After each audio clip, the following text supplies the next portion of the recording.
Berkolaborasi dengan Pate Sweat, Mak Ganjar Sulawesi Selatan memberikan pelatihan sejumlah perempuan dan ibu rumah tangga untuk membuat kerajinan tangan dengan memanfaatkan barang bekas seperti kardus, stik es krim, kertas, dan beberapa barang bekas lainnya.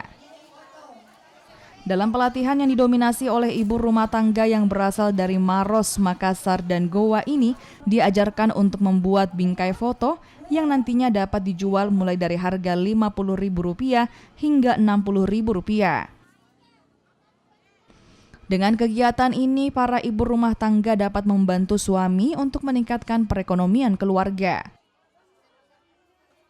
Kegiatan ini diharapkan dapat mendorong kemandirian ibu-ibu untuk memicu peluang usaha melalui kegiatan kreatif. Pelatihan hari ini bertujuan untuk menemukan ide-ide usaha baru, khususnya di lingkup ibu rumah tangga ya, emak-emak.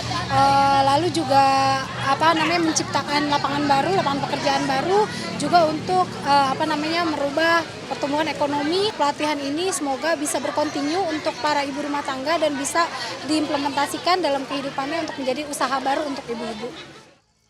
Pelatihan kerajinan tangan yang digelar Mak Ganjar Sulawesi Selatan ini pun disambut baik oleh seluruh peserta. Bagi mereka, selain menambah pengetahuan, mereka pun dapat membantu perekonomian keluarga.